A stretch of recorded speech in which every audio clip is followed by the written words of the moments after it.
I have a hard time picking against the Clippers. The Clippers? Clippers over the Lakers. Yeah.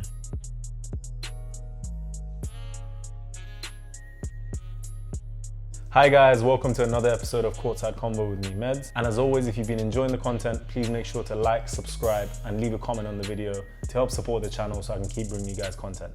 Today we're going to discuss the real reason why the Clippers actually lost to the Denver Nuggets and didn't even make the conference finals. I think most people think you can put a bunch of good players together and pad out the team with some stars and some role players and automatically you're going to win the championship. In reality, in most team sports, that's not actually how it works. I think it's the Clippers' championship to lose this year. The Clippers not only have the best defensive versatility in the league, yes, the Lakers have a height advantage, but the three-point shooting of the Clippers with Lou Will and Trez on the floor, the Clippers are the best team in basketball. So I'm going with the Clippers. The Clippers are loaded, and this is gonna be like an advanced, organized version of rec ball. They're disruptive defensively. They're the best team in the league at defending isolation plays. That's why the Clippers are my choice to make it to the NBA Finals out of the West. That team defensively is going to be great. It's great. I mean, Great. All time. historic, right? So I'm going with the Clippers. And what you said about the Clippers, who's going to organize them on the road, I have reservations about LeBron being a closer in his 17th year at 35. That's why I can't go with the Lakers. When you look at the Clippers, top to bottom, coaching, starter, perimeter, superstars, their depth, I mean, this is where the Lakers fall off. If you remember on Christmas, they had a lead of 12, 13 points, and we thought the Lakers would run away. But then here come the Clippers, the bench. They just wear you down over the course of 48 minutes. And I just see in no scenario the Lakers beating them in the series. I think in the Clippers situation in particular, I think the team really lacked the chemistry needed, and it really showed when it mattered the most. They had locker room issues that leaked out, and one of the biggest reasons for me is the main core group didn't have much time on the court together. Also, it goes back to what I've said in my video about Kawhi Leonard, that he's not the best leader. I know he does his job most of the time pretty well, but he doesn't make other people around him better, especially for someone who's the face of the franchise. For a player who gets paid the big money, other players, especially the younger players or the players with less playoff experience, will rely on him, take them through that process and help them through the tough times. You have to really set the tone and really carry your team in more than just one way. So under pressure, yes, Kawhi is better than Kobe was.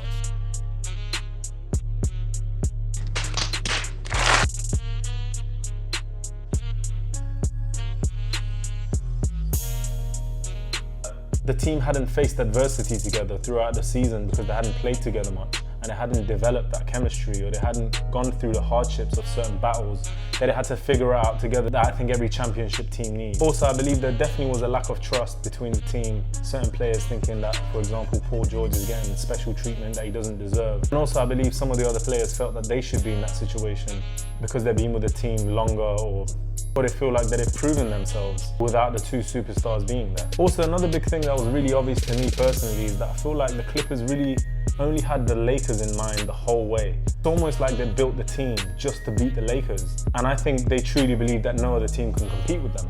When you focus on a specific, instead of maximizing your team or building on your identity or your culture or figuring out what your team's really good at, then for me, you tend to go in the wrong direction. It's definitely a big choke job by the Clippers, and especially Kawhi Leonard. That might be the biggest choke job we've ever seen in NBA history. I mean, it was that bad. It was that bad. We're talking about a two-time MVP. We're talking about a two-time champion who Max Kellerman has bloviated about being the best in the world. And what happened? You're up 3-1 in the second round, not the conference finals, in the second round against Denver, Jamal Murray and Nikola Jokic, not LeBron James. And in the second round, up 3-1, you blow a 3-1 lead. What do? You shoot 6 of 22 from the field. You shoot 1 for 11 in the second half. You didn't even get to the free throw line. Just an absolute positive choke job, period. Oh! Yeah, he choked. That's right. He choked. Famous economist. That's all you got. You know, he's making commercials saying he's the king of LA and LA is his city. And I'm all for that. I'm all for a good trash talk. But when you're not backing it up, especially with coming off a championship where everyone's praising you and saying you're the best player in the world, you have to step up to the challenge. You have to back up the hype that you created. As the face of the franchise and as a player who's relied upon so much by the team, you have to be able to not only score, not only play defense, but to also elevate your team in more than just one way to help carry the load so you can get over the hump. I also think a lot of the off-court stuff didn't help the Clippers. For example, the Lou Williams fiasco, or the fact that Patrick Beverley and Paul George were trash-talking Damian Lillard, or the fact that Montrezl Harrell was saying racist slurs to Luka Doncic, which I'm potentially going to make a video on in the future. All of that really takes focus away from the end goal. The one thing I also want to point out is that I feel like players like Pat Bev or Montrez or Marcus Morris are what I call fake tough guys. And what I mean by that is that they like to make a lot of noise, but when it matters the most, they don't actually do much. Especially for a player like Patrick Beverley, which I'm going to also do a video on. I know he can be an irritant on defense, but his defense is not actually that good. When you watch him play defense against a lot of these players, he's actually fouling quite a lot and is not playing smart defense. And to be honest, he's not really a good point guard. He's very, very average. But I personally won't blame any particular player in this situation. I mean, of course, you have to hold your superstars that get paid the big money accountable for obviously blowing a 3-1 lead. You've got 3 opportunities, 3 games to win a team that you're definitely meant to beat with the talent and the coaching and the roster that you have. But I think it really showed that the Clippers really hadn't found their groove and they hadn't found their rhythm. And they went into the playoffs with the wrong momentum.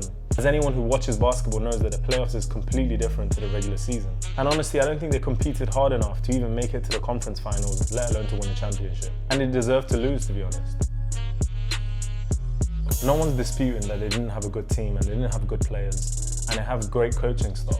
Kawhi Leonard is a great player. Paul George is also very good. And the pieces that they had around them were very good. But at the end of the day, this is not a pickup game that you can just put the best players together and just have one game and you're going to win that one game.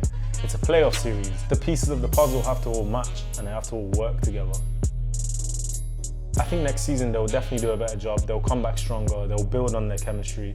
And if they keep the correct pieces and make the right trades, I think they could go to the finals like they were meant to this season. And I think for players like Patrick Beverley, after he's enjoyed his vacation in Cancun, I think this experience will really humble him, make him approach situations a little bit differently. And hopefully we can get the matchup that every baller at least wanted to see, which was the Clippers and the Lakers to face off in the conference finals. So that's it for today, guys. Hope you guys have enjoyed the content. And like I said before, if you enjoy it, please like, subscribe, leave a comment in the video. Help support the channel so I can keep bringing you guys more content. And until next time, peace.